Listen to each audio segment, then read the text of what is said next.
sko við erum svo flókin, við erum sama tegund sem að klofar yfir illastattan mann í Austurstræti. Ef hann liggur í götinu og það er fullt af fólki þá klofum við yfir viðkomandi. En við erum líka tegundir sem að rýkur inn í brennandi hús til að bjarga nágranna okkar.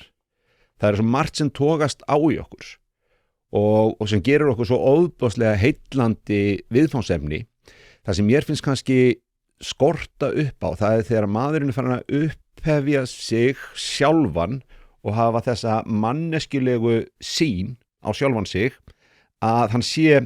öðruvísin hann er. Til dæmis við vanmetum grimmdin í okkur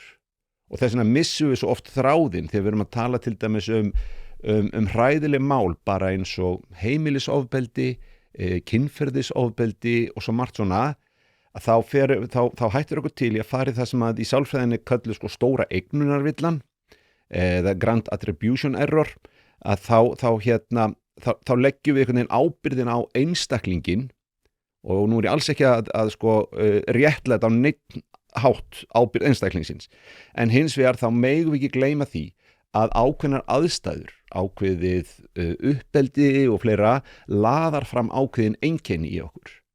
og leið, við þurfum ekki að sjá að ef það fer rafmagnið einhverju hverfi í New York þá leysist allt upp í uppþot. Það þarf svo ofboðslega lítið, það þarf svo litla núansa til þess að ræsa í okkur einhverjar hvatir